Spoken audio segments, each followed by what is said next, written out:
Reconnaissance. Grâce vient du latin gratia qui signifie faveur, bénéfice ou bienveillance, fait référence à quelque chose d'agréable, d'élégance et aussi de cadeaux ou de qualités qui rendront une personne ou une chose attrayante. La gratitude est aussi simple que de pouvoir remercier et être reconnaissant. Ainsi, nous pouvons dire que lorsqu'il n'y a pas de gratitude, c'est parce que le rencontre est présent, souvent le ressentiment est accompagné d'envie, de culpabilité et de peur, et s'il y a deux concepts complètement exclusifs, celle-ci serait précisément gratitude, qui est associée à un état d'accomplissement, et peur dans son mode de ressentiment. La grande question est, comment pouvons-nous être des gens reconnaissants et rester dans un état constant de gratitude de la vie? La réponse est, créer une habitude. Générer cette habitude va être un changement fondamental dans la vie de beaucoup. Cette habitude consiste à remercier le mauvais, le négatif, ou ce que nous allons percevoir dans notre vie comme défavorable. Nous devons donc supprimer le pilote automatique car nous savons bien que lorsque quelque chose d'imprévu et de malheur nous arrive, une situation qui nous cause de la douleur, notre réponse automatique est de se sentir malheureux, y compris nier la vie, nier cette personne, etc. La proposition maintenant, ce n'est pas de nier la douleur, évidemment, mais d'être reconnaissant pour ces moments et ces circonstances, aussi fou que cela puisse paraître, d'assumer ce qui nous vient comme un cadeau.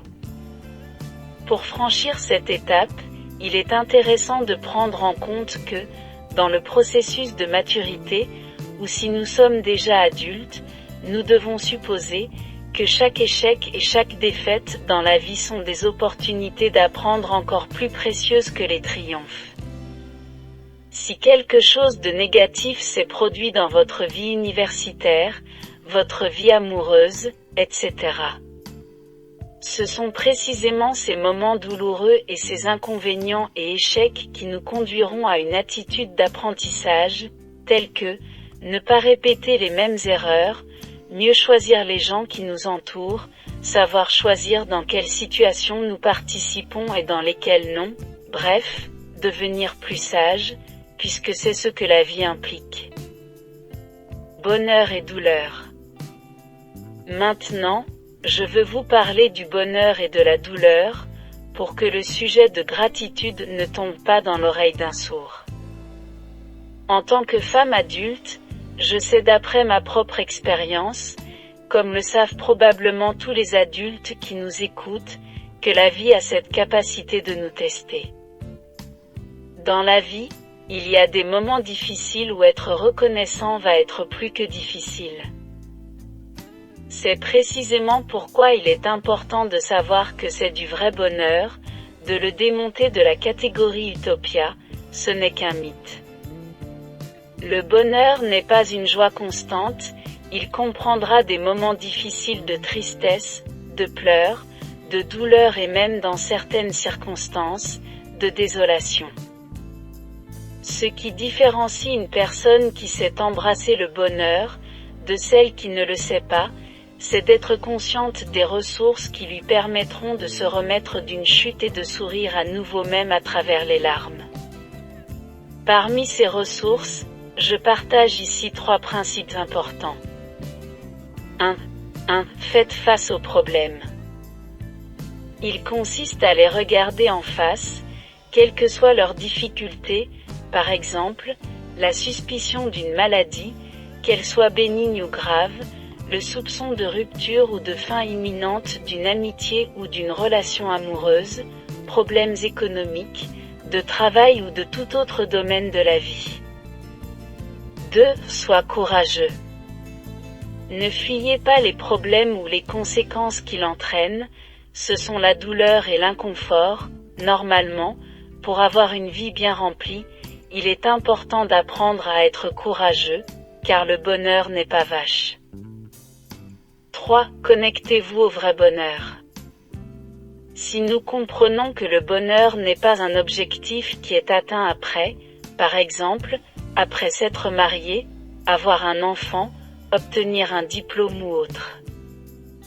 Le bonheur est quelque chose qui se vit au jour le jour et où que vous soyez un adolescent sur le point d'atteindre un premier objectif, ou un adulte avec des objectifs déjà atteints mais en quête de plus, peu importe en termes de bonheur, il faut de jour en jour apprendre à maintenir notre état de bonheur comme je l'ai déjà mentionné. Comprends les problèmes, les difficultés et la douleur. Je veux terminer ce message en vous rappelant que dans ce monde que nous vivons, chaque être humain va être soumis à des moments de joie et de douleur, les deux sont incontournables. L'une des plus grandes peurs de l'humanité, sinon la plus grande, est l'incertitude. Cependant, s'il y a une certitude dans la vie, c'est que rien n'est permanent. Nous n'avons donc pas d'autre choix que d'accepter courageusement cette réalité, malgré la peur. Sachant cela, il devient clair que fuir les problèmes tôt ou tard nous rendra malades et au contraire, les accepter nous édifie.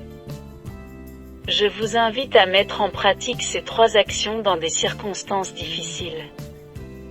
Faire face à des circonstances difficiles. Soyez courageux et ne fuyez pas. N'oubliez pas que les difficultés font partie intégrante du voyage, d'une vie normale et que même avec des difficultés, vous pouvez être heureux. Soit gratitude l'outil qui nous aide à rester plus longtemps dans les états de joie et de bonheur et à surmonter rapidement.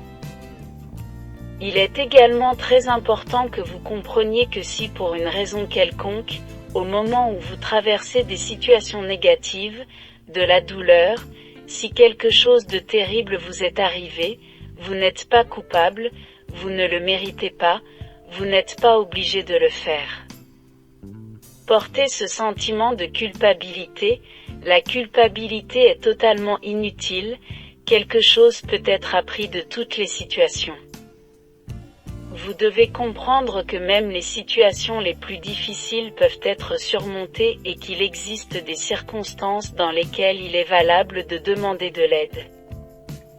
Je vous invite à partager cette vidéo si elle a été utile.